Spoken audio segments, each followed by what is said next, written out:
Assalamualaikum warahmatullahi wabarakatuh. Apa kabar teman-teman? Semoga kalian semua dalam lindungan Allah, diberi ketenangan hati, dan dijauhkan dari hal-hal yang membuat resah. Pernah nggak kamu merasa risih? Karena ada seseorang yang terus mendekati kamu, memberikan perhatian berlebihan, terlalu bucin, bahkan sampai bikin kamu nggak nyaman. Yang bikin bingung, dia adalah sesama jenis.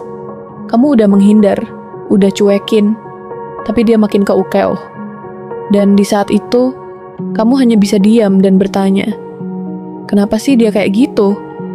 Hari ini kita akan bahas, kenapa seseorang bisa terlalu bucin dan obsesif kepada sesama jenis.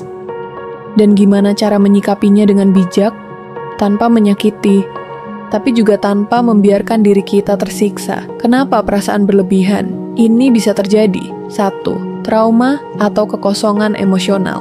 Beberapa orang mengalami kekosongan emosional yang besar, entah karena luka masa lalu, broken home, penolakan di lingkungan, atau kehilangan figur kasih sayang. Ketika ia menemukan seseorang yang memberi kenyamanan, ia menempel kuat, tapi bukan karena cinta sejati, melainkan karena takut kehilangan pelampiasan emosinya.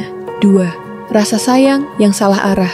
Setiap orang butuh kasih sayang, tapi ketika seseorang kekurangan perhatian, trauma masa lalu, atau tidak mengenal batas cinta yang sehat, rasa sayang bisa berubah jadi obsesi. Kadang, rasa nyaman saat dekat dengan seseorang disalahartikan sebagai cinta atau ketertarikan romantis. Dan karena belum paham tentang identitas dirinya, ia mengarahkan rasa itu ke arah yang berlebihan, bahkan salah. Contoh, seseorang yang sejak kecil kurang kasih sayang, atau merasa tidak diterima di lingkungannya, akan cenderung lebih menempel kepada orang yang bisa memberinya perhatian. Tapi rasa keterikatan itu bisa salah arah jika tidak dikendalikan. 3. Over attachment dan ketergantungan emosional. Aku gak bisa hidup tanpa kamu. Kalimat ini sering dianggap romantis, padahal itu tanda bahaya. Rasa suka yang sehat tetap punya batas, tapi ketika seseorang terlalu menggantungkan kebahagiaannya pada satu orang saja, ia akan menempel secara posesif dan bisa jadi berlebihan, walau itu kepada sesama jenis. Psikologi menjelaskan ini sebagai bentuk dependensi emosional, dan itu tidak sehat untuk dua-duanya. 4. Kurangnya pemahaman batas dan etika perasaan. Tidak semua orang diajarkan soal batas hubungan. Tidak semua orang paham bahwa cinta dan obsesi adalah dua hal yang sangat berbeda. Sayang yang sehat membuat kita ingin orang lain bahagia, tapi sayang yang tidak sehat membuat kita ingin memiliki dan mengontrol. Kadang, seseorang tidak tahu bahwa sikapnya sudah mengganggu orang lain. Ia berpikir bahwa selama dia menyayangi, itu sah-sah saja. Padahal, orang yang disayang justru merasa tertekan, risih, bahkan takut. 5. Kurangnya penguatan identitas dan pemahaman diri. Ketika seseorang belum mengerti jati dirinya, secara emosi, spiritual, maupun gender, ia bisa keliru mengartikan hubungan antar teman sebagai cinta.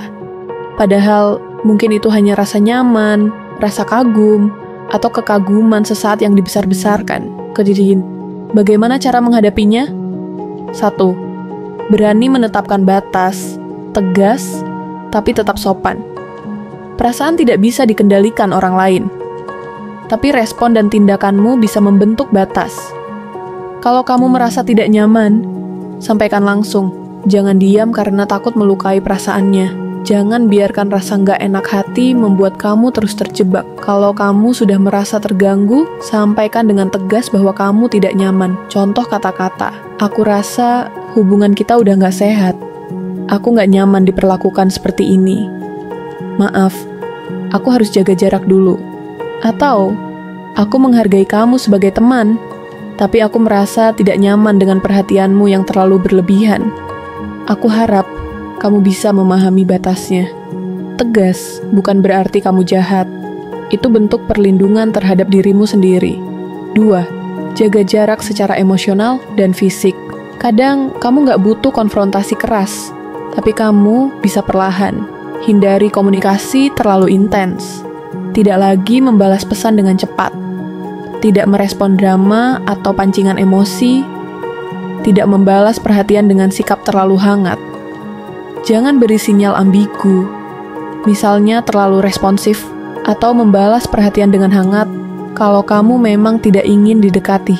Kadang orang seperti ini akan merasa diberi harapan hanya karena kamu terlalu baik.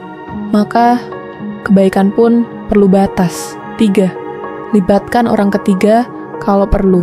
Jika kamu merasa terus dikejar, diikuti, atau bahkan ada unsur ancaman psikologis, kamu berhak meminta bantuan.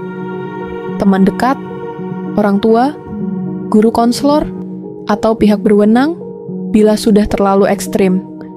Kesehatan dan keselamatan mentalmu lebih penting daripada rasa kasihan yang salah tempat. 4. Doakan dan jauhkan dengan kebaikan. Mungkin di balik sikapnya, ia sedang mencari tempat berlindung yang salah. Maka, selain menjauh, doakan agar ia diberi petunjuk dan ketenangan. Mereka mungkin sedang bingung, terluka, atau tidak tahu harus kemana.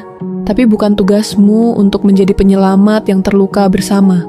Kamu bisa mendoakan dari jauh, tapi kamu tidak wajib tetap tinggal demi orang yang tak menghargai batasmu.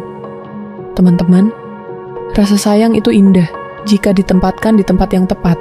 Tapi saat sayang berubah jadi beban, bahkan ancaman, itu bukan cinta.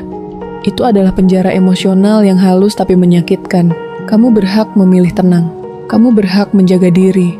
Dan kamu tidak perlu merasa bersalah hanya karena tidak bisa membalas perasaan. Ingat, kita tidak bisa mengubah hati orang, tapi kita bisa menjaga diri dan menunjukkan batas yang sehat. Dan semoga dengan cara itu, Allah beri jalan keluar terbaik untuk semuanya. Hidup akan mempertemukan kita dengan banyak orang, yang baik, yang mengganggu, bahkan yang membingungkan. Tugas kita bukan membalas semua perasaan, tapi menjaga hati agar tetap waras dan bertanggung jawab terhadap diri sendiri. Kalau kamu sedang mengalami hal seperti ini, jangan panik, jangan merasa bersalah, dan jangan ragu untuk membela ruang nyamanmu, karena setiap orang berhak merasa tenang dan aman. Semoga Allah senantiasa menjaga kita dari perasaan yang keliru, dari cinta yang menyiksa, dan dari hubungan yang merusak ketenangan hidup kita. Wassalamualaikum warahmatullahi wabarakatuh.